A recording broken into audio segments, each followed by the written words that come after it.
नमस्कार, एक बार फिर से स्वागत है आपका वर्ल्ड ऑफ फाइन लर्निंग के ऊपर।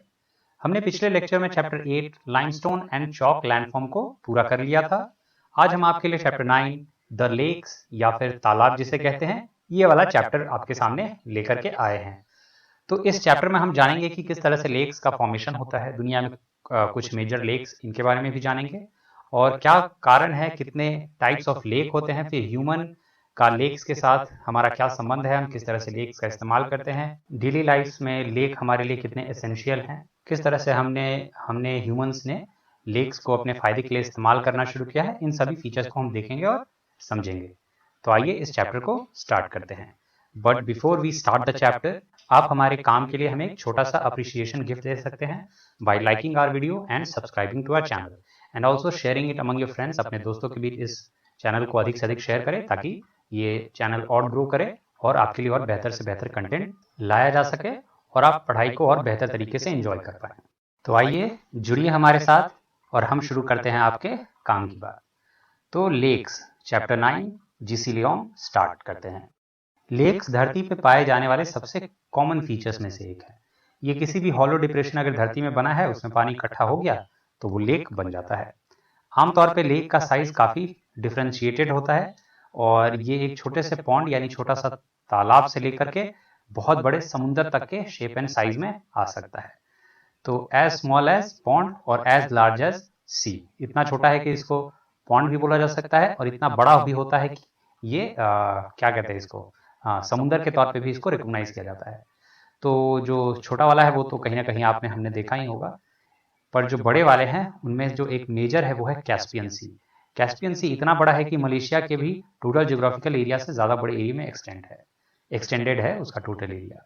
अब जो लेक्स होते हैं ये दो तरह के होते हैं, एक टेम्परेरी और दूसरा परमानेंट।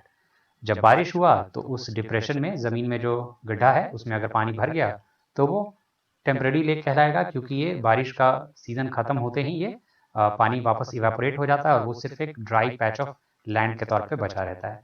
तो ऐसे वाले को टेम्परेरी लेक्स के तौर पे जानते हैं। वहीं जो परमानेंट वाले होते हैं उन पे इवेपोरेशन पूरी तरह से अपना असर दिखा नहीं पाता, यानी वो इवेपोरेशन के इफेक्ट से ड्राई आउट नहीं होते हैं। थोड़ा लेवल घटता बढ़ता रहता है बट ड्राइड आउट नहीं होते हैं। ऐसे लेक्स को हम परमानेंट लेक्स के तौर पे जानते हैं। दुनिया के अधिकांश लेक जो हैं वो फ्रेश वाटर लेक होते हैं, यानी ताज़े पानी का जो स्रोत हैं वो होते हैं और वहाँ पे बसी आबादी के लिए बेहद यूजफुल होते हैं। वहाँ उनको जीवन जीने के लिए जो पानी का स्रोत है वो लेक्स प्रोवाइड कराते हैं। कुछ दुनिया के बेहद फेमस लेक हैं जैसे lake Geneva, lake Poyang, great lakes of North America. ये काफ़ी फेमस लेक है दुनिया भर के। इंटेंस इवेपोरेशन वाला अगर कोई जगह है जहाँ बहुत ज़्यादा इवेपोरेशन होता है, उन जगहों पे रिवर के पास इतनी ताकत होती नहीं है कि वो समुद्र तक पहुँच पाएँ। मतलब इतना उनके स्ट्रीम में ताकत बचता नहीं है। ज़मीन से गुजरते हुए उनकी धारा शायद ज़्यादा वीक है, बहुत ज़्यादा उनके पास ट्रिब्यूटरीज नहीं है, तो रिवर की अकेली स्ट्रीम के पास इतना ताकत होता नहीं है कि वो समुद्र तक पहुँच पाएँ। तो वो ज़मीन में ही किसी डिप्रेशन में अपना जगह ढूंढ लेती हैं और उसी जगह एक लेक जैसा फीचर बना देती हैं। एक लेक में ही खुद को ड्रेन आउट होने देती हैं, वो उसी जगह अपने एंड को पा लेती हैं इनटू अ लेक, या प्लाया भी इसको बहुत सी जगहों पे कहा जाता है। इनलैंड रिवर्स के कारण जो लेक्स बनते हैं, यानी कोई इस तरह का रिवर है जो इनलैंड ही अपने आप को ड्रेन आउट कर रहा है किसी लेक में, तो ऐसे लेक बहुत रेयर हैं कि ये मीठे पानी के लेक हो। ये मोस्टली खारे पानी के लेक्स होते हैं, ये बेहद सॉल्टी होते हैं। कारण कि रिवर अपने साथ जो भी सॉल्ट लेके आ रहा है वो इसी लेक में उड़ेल दे रहा है और लेक को कहीं और से फ्रेश वाटर का सोर्स है नहीं कि ये इस सॉल्ट को आगे बढ़ा दे।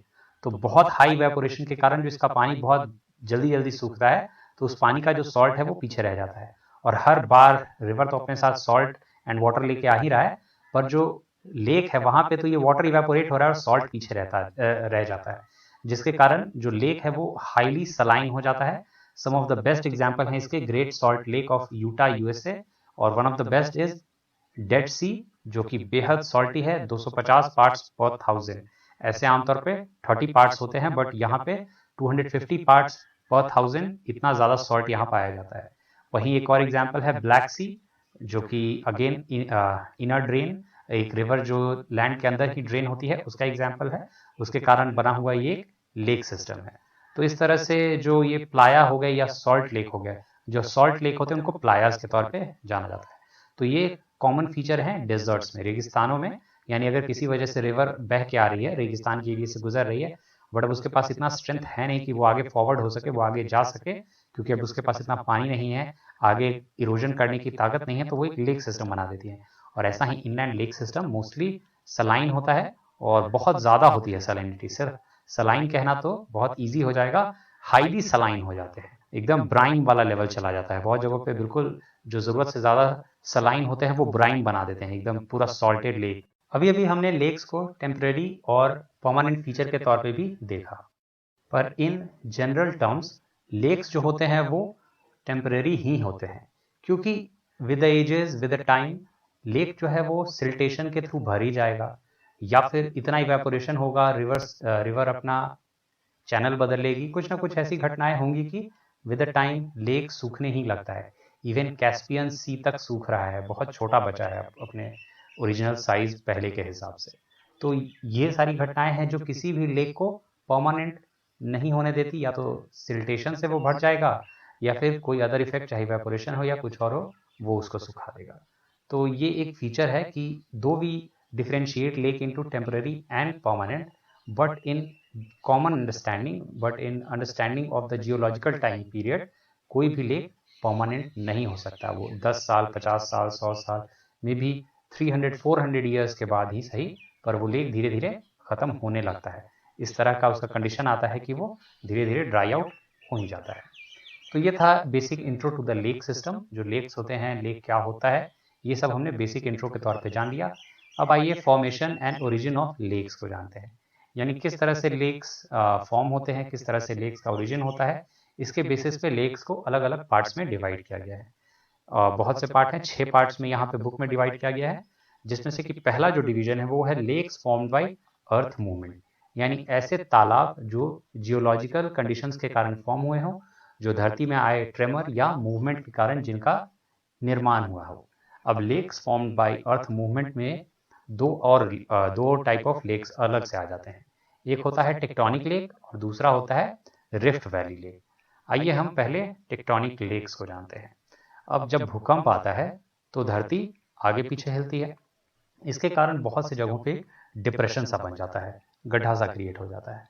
इस डिप्रेशन में बारिश हो गया या रिवर के कारण विद द टाइम पानी भर जाता है और ये लेक का फीचर बना लेता है।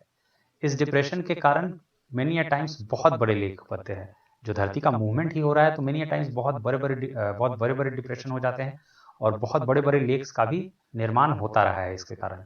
एग्जाम्पल लेक टिटिकाका, जो कि world's one of the highest lake है, दुनिया में सबसे ऊंचा लेक है लेक टिटिकाका, और ये पाया जाता है एक ह्यूज डिप्रेशन में माउंट एंडीज माउंटेन्स के ऊपर। तो देखिए किस तरह से कहाँ कहाँ लेक का फॉर्मेशन हुआ, and this lake was form due to internal movement of the earth. अगला जो lakes formed by earth movement है वो है रिफ्ट वैली लेक।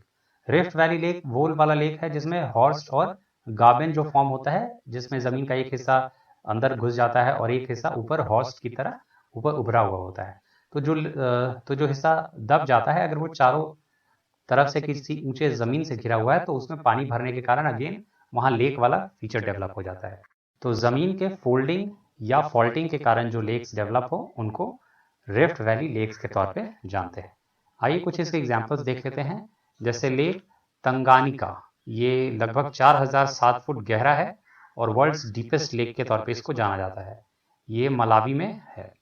उसके बाद डेड सी, ये भी एक तरह का रिफ्ट वैली लेक ही है। डेड सी जो बना है ये डिप्रेशन के कारण नहीं, डिप्रेशन के कारण जो अर्थ मूवमेंट के कारण जो लेक है वो एक उसमें आ जाएगा कैस्पियन सी, पर जो डेड सी है वो रिफ्ट वैली लेक में है। तो ये ध्यान रखिएगा, दो अलग अलग एग्जाम्पल्स है कि अर्थ मूवमेंट यानी भूकंप आया और उसके वजह से जमीन धंस गई, तो वैसे वाले लेक में आएगा, वैसे वाले लेक में एग्जाम्पल आएगा कैस्पियन सी का लेक, और जो फोल्डिंग एंड फॉल्टिंग के कारण जहां लेक बना है उसके एग्जाम्पल में आ जाएगा डेड सी। तो ये था हमारा lakes formed by earth movement. उसके बाद अगला टाइप है lakes formed by glaciation. Glaciation वाला चैप्टर हमने पीछे पढ़ाया था। अगर आपने वो वीडियो देखा है, अगर आपने उसको सुना है, तो आपको कुछ लेक्स तो ऐसे ही पता होंगे, जैसे सर्क, किटल लेक्स, ये सारे एग्जाम्पल था उधर। तो कोई नहीं, अभी आ जाते हैं, दोबारा देख लेते हैं सर्क क्या होता है। सर्क या टांड। सर्क या टाउन माउंटेन के बीच अगर कोई गैप बन गया है, माउंटेन पीक्स के बीच किसी कटाव के कारण गैप बना है, जैसे माउंटेन पीक ऊंचाई पे होता है, अगर वहां से लगातार जो बर्फ गिर रहा है तो वो हल्का सा भी अगर उसको ठहरने लायक कोई जगह मिले तो बर्फ बार बार उसको गिर के दबा देता है। तो ये देखिए सर्क का एग्जाम्पल, अगर इस तरह से पहाड़ के किनारे दबाव के कारण कोई गैप बन गया है और इस गैप में अगर पानी भर जाता है तो वो लेक बन जाता है। तो इस तरह के गैप्स को सर्क या टान के तौर पे जानते हैं। इसके कुछ एग्जाम्पल है रेड टान in the English lake district और रिबन लेक, लेक अल्स वाटर। तो ये एग्जाम्पल है सर्क लेक और टान का। आइए केटल लेक जानते हैं। अब केटल लेक क्या है? ऐसा तो नाम से तो सुनने में आ रहा है चाय का जो प्याला होता है, चाय वाला जो बर्तन होता है उसकी तरह का लेक। तो क्या है भाई, तो देख लेते हैं। तो जब आउटवॉश प्लेन है जहाँ पे कि बहुत सारे मोरेन्स जमा हो जाते हैं, मोरेन्स मैंने अच्छे से पीछे वाले चैप्टर जो ग्लेशिएशन वाला चैप्टर है वहाँ अच्छे से आपको समझाया है और आउटवॉश प्लेन भी पता है, तो प्लीज़ वहाँ देखिए। तो जो डिप्रेशन जो कि आउटवॉश प्लेन में अगर बना हुआ है by melting of mass of stagnant ice, मतलब आउटवॉश प्लेन बन गया था, ठीक है, पर अगर कोई आइस का टुकड़ा जो बच गया था इस प्रोसेस में और वो बाद में मेल्ट हो जाता है तो उस तरह के हिस्सों में केटल लेक्स बनते हैं, छोटे छोटे मल्टीपल, बहुत सारे, ठीक है। इसके इरेगुलर सर्फेसेज होते हैं क्योंकि इनके सर्फेसेज में मोरेन्स पाए जाते हैं। मोरेन्स खुद छोटे छोटे पत्थर के टुकड़े होते हैं, तो मोरेन्स के कारण जो इनका जो नीचे का सर्फेस होता है ऐसे लेक्स का, ये काफ़ी अनइवन होता है। तो इसीलिए ये बहुत बड़े नहीं होते हैं, छोटे छोटे होते हैं साइजेस के। और आमतौर पे अगर आप ये फोटो में इधर देख लीजिए कैसे दिखते हैं, तो आमतौर पे ये श्रॉपशायर इंग्लैंड में दिखेंगे, kettle lakes of Orkney in Scotland, इन जगहों पे ये लेक्स देखने को मिलते हैं। उसके बाद आइए रॉक हॉलो लेक्स के बारे में जान लेते हैं। ये भी ड्यू टू ग्लेशिएशन ही बनते हैं। अब बहुत बार ऐसा होता है कि आइस जो है वो जो वैली को जब स्कॉच करता है, जब खींचता है, जब रगड़ता है इन इट्स मूवमेंट, तो वो ज़मीन के बहुत से टुकड़े अपने साथ उखाड़ के लेके चला जाता है। अब वो जब उखाड़ेगा तो ज़मीन में वहाँ गैप्स बन जाएंगे। तो आइस स्कोरिंग, जब वो आइस धरती को रगड़ रहा होता है तो उसके कारण बड़े बड़े अंदर डिप्रेशंस बन जाते हैं। तो इसके कारण बनने वाले डिप्रेशंस, जब आइस वहाँ से मेल्ट हो जाता है तो उन जगहों में भी वापस पानी भर जाता है, तो वहाँ पानी भरने के कारण वो भी एक फिर से लेक का फीचर बन जाता है। और उस तरह के लेक और वैसे लेक को रॉक हॉलो लेक्स कहते हैं, यानी वहाँ का चट्टान ही उखाड़ लिया गया था आइस के द्वारा, अब वहाँ गैप है तो उसमें पानी भर गया और उसने लेक का शेप ले लिया। यूरोप में एक जगह है फिनलैंड, उसको लैंड ऑफ लेक्स के तौर पे भी जाना जाता है। यहाँ ग्लेशियल ओरिजिन के आपको बहुत सारे लेक्स देखने को मिलेंगे। अराउंड 35,000 लेक्स सिर्फ फिनलैंड में है, तो गजब लगता होगा भाई, एकदम खाली लेक ही लेक है। चलिए अगला जो ग्लेशिएशन के कारण बनने वाला लेक है वो lake due to morainic damming of valleys, यानी जो मोरेन्स आए वो किसी वैली को ब्लॉक करते हैं। तो पीछे वैली है पूरा और मोरेन्स आगे उसको ब्लॉक कर चुके हैं, बहुत मोरेन आया, थोड़ा मोरा नहीं, यानी जो आइस अपने साथ जो भी पत्थर वगैरह लेके आई उसको एक एज पे डिपॉजिट कर दे और उस तरह से वैली को ब्लॉक कर दे, यानी डैम का काम कर दे। तो उसके पीछे जो भी पानी है वो रुक जाएगा, क्योंकि जो वैली है उसको तो रोक दिया गया, उसको एक तरह से इनक्लोज कर दिया गया। तो एक तरफ वैली में पहाड़ हो जाते हैं, एक्चुअली 3 साइड पहाड़ के हिस्से हो जाते हैं और एक साइड जो खुला हुआ जो आगे बढ़ रहा होता है वो हिस्सा है, उस हिस्से को भी मोरेन ने ब्लॉक कर दिया। तो पीछे जो पानी जमा होगा, जो पानी रुकेगा वो रुकेगा क्योंकि आगे मोरेन्स ने उसको पूरा डैम बना के रख छोड़ा है। तो इस डैमिंग इफेक्ट के कारण वहाँ एक लेक बन गया है, वैली में एक लेक बन गया है। ऐसे ही लेक को कहेंगे lake due to morainic damming of valleys. अब इस लेक के बनने का कारण ही है कि मोरेन्स ने उसका रास्ता रोक लिया, तो इस वजह से भैया लेक उधर बन गया।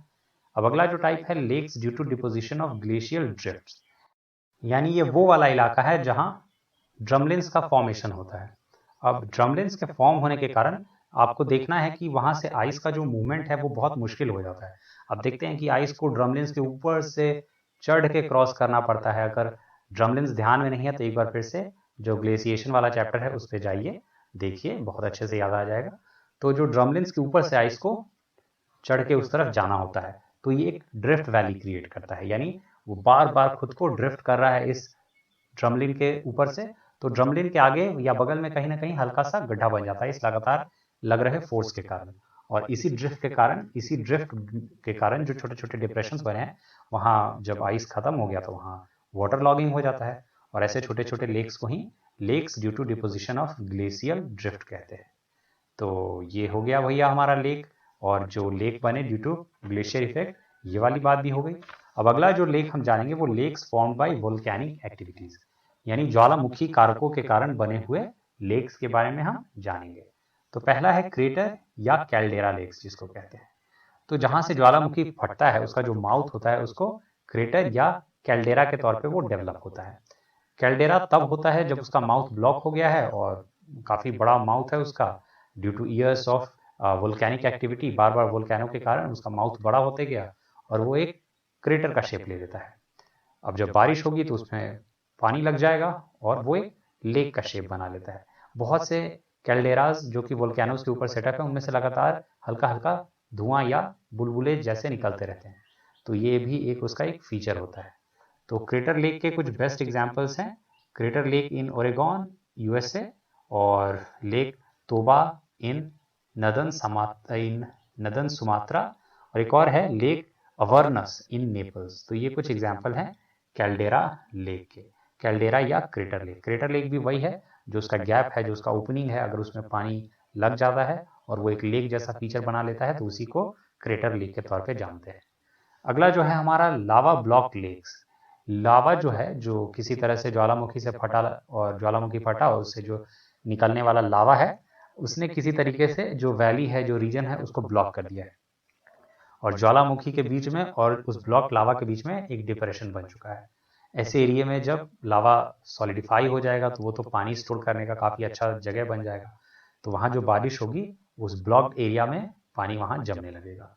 ऐसे ही लेक्स को जो इस तरह से पानी जम के जो लेक बनता है उनको लावा ब्लॉक लेक के तौर पे जानते हैं। उसके बाद इसका एग्जाम्पल देख लो भाई, ये है जॉर्डन वैली। जॉर्डन वैली जो है जॉर्डन वैली, जॉर्डन का जो वैली है वहाँ पे भी जो ज्वालामुखी फटे हैं उन्होंने वैलीज को ब्लॉक कर दिया है। अब वैलीज ब्लॉक हो जाने के कारण वहाँ वाटर आगे फ्लो नहीं कर सकता है, फ्लो करेगा तो उसको ओवरफ्लो करना पड़ेगा जो ब्लॉकेड है उसके ऊपर से। तो जो ब्लॉकेड तक का जो अक्यूमुलेटेड वाटर है they form lake like structure, वहाँ पानी जमा होगा तो लेक की तरह व्यू होगा और ऑब्वियसली इसके कारण वही लावा ब्लॉक लेक्स वाला जो सीन है वो हमारा बन जाता है। और एक सा एग्जाम्पल अभी भी दे दिया हमने, Jordan valley forming the sea of Galilee. तो ये इनलैंड लेक है और ये काफ़ी इलोंगेटेड, काफ़ी लंबा है क्योंकि ये वैली में बना है और वैली को काफ़ी आगे जाके ब्लॉक किया गया है। लावा फॉर्म्ड वोल्केनिक एक्टिविटी में ही है एक और है lakes due to subsidence of volcanic land. अब बहुत बार ऐसा होता है कि जो वोल्केनो फटते रहता है लगातार, उसके अंदर से लावा निकलते रहता है, तो मेनी टाइम्स अंदर से वो लावा खाली हो जाता है। हीट के कारण लगातार लावा तो निकल रहा है और इतनी गर्मी होती है अंदर की ऊपर का पूरा स्ट्रक्चर अंदर की ओर कोलाइड कर जाता है और एक डिप्रेशन वहां बन जाता है। तो जब वोल्केनो अपने ही अंदर गिर जाए, इम्प्लोड हो जाए, एक्सप्लोड होने के बजाय वो इम्प्लोड हो जाए और अपने ही अंदर जब वो गिर जाए तो वहां जो बनने वाला डिप्रेशन है उसमें जो जमा पानी होगा वो लेक बनाएगा और ये कहा जाएगा lake due to subsidence of volcanic land surface. Lake due to subsidence of volcanic land surface. तो इसका एक एग्जाम्पल है माई वैटन ऑफ आइसलैंड, पता नहीं क्या पढ़ते हैं, MYVATN, माई वैटन ऑफ आइसलैंड। तो इस तरह से हमारे वोल्केनिक लेक्स भी पूरे हो गए। आगे आइए अगले यानी 4th नंबर पे, लेक्स फॉर्म्ड बाय इरोजन, यानी इरोजनल एक्टिविटी के कारण जो लेक्स फॉर्म हो। तो इसका सबसे बढ़िया वाला एग्जाम्पल है कास्ट रीजन का। अब कास्ट रीजन यानी जहाँ पे लाइमस्टोन वाला रीजन है, अब वहाँ पे बारिश होगी, पानी जो है वो फटाफट लाइमस्टोन को काटना शुरू करेगा, उसको अपने अंदर घोलना शुरू करेगा और वहाँ पे लेक का स्ट्रक्चर बन जाएगा। फिर ये और अंडर कटिंग करके इंटरनल रिवर सिस्टम भी या जो भी कह लो इंटरनल केव्स वगैरह भी ये फॉर्म करते हैं, बट स्टार्टिंग में तो लेक ही फॉर्म करेंगे ना कट करते हुए। लेक स्कूटारिया यूगोस्लाविया में इसका बेस्ट एग्जाम्पल यहाँ पे आपको मेंशन किया जा सकता है, लेक स्कूटारिया इन यूगोस्लाविया। यूगोस्लाविया वैसे भी फेमस है कास्ट रीजन के लिए, कास्ट शब्द भी इसी जगह से आया था, तो यूगोस्लाविया में तो एग्जाम्पल होना ही होना था। इरोजन के कारण ही फॉर्म होने वाला एक और जो टाइप ऑफ लेक है वो है विंड डिफ्लेटेड लेक्स। मैंने आपको बताया था कि रेगिस्तान वाले चैप्टर में, डेजर्ट वाले चैप्टर में जो डेजर्ट फीचर्स वाला था, कि किस तरह से विंड जो है वो सॉफ्टर सैंड जो है या जो बेहद छोटे सैंड पार्टिकल्स हैं उनको एक जगह से दूसरी जगह लेके उड़ जाती है। पर बहुत बार ऐसा होता है कि अब ज़मीन बिल्कुल बेयर हो गया है, अब इसके पास उड़ाने को और कुछ नहीं है, तो वो उड़ाने को नहीं मिलता है तो वो ज़मीन ही काटने लगता है। जो पीछे से अपने साथ कुछ टुकड़े लेके आ रहा है वो ज़मीन के उस हिस्से को मारेगा जो बिल्कुल बेयर हो चुका है। तो इस खाली हो चुके हिस्से को वो काटना शुरू करता है और इसमें धीरे-धीरे डिप्रेशन बनना शुरू होता है। एक बार नहीं, 2 बार नहीं, हज़ारों सालों में, may be hundred of years में ये डिप्रेशन बनना शुरू होता है। और ड्यू टू फ्लैश फ्लड जो अक्सर रेगिस्तानों में आता है, flash flood, flash rain, cloud burst, ये सब रेगिस्तान में कभी-कभी होता जो रहता है। इसके कारण इनमें बारिश का पानी आके जमा हो जाता है और ये लेक का फीचर बना देते हैं। बहुत बार ऐसा होता है कि कोई जो रिवर इन जगहों से फ्लो कर रही है रेगिस्तान में, वो भी इन डिप्रेशंस में ही आके गिरती है और बहुत सॉल्ट लेक, एकदम सॉल्ट लेक वाला जो लेक का फॉर्मेशन है वो होता है, क्योंकि इनलैंड रिवर ड्रेनेज के कारण ये वैसे भी बना है। इसका कुछ एग्जाम्पल है Qattara depression in Egypt, great basin of Utah USA, ये इसके कुछ एग्जाम्पल्स थे। आज हम पार्ट 1 में इतना ही छोड़ते हैं चैप्टर 9 लेक्स में। अगले बार हम आपके साथ पार्ट 2 लेकर आएंगे जहां कुछ और फीचर्स देखेंगे, जहां ह्यूमन रिलेशनशिप विद लेक्स देखेंगे। तब तक के लिए आप पढ़ते रहिए, चैनल को लाइक शेयर सब्सक्राइब जरूर करें। धन्यवाद, मिलते हैं अगले वीडियो में, तब तक आप पढ़ते रहिए, खुश रहिए।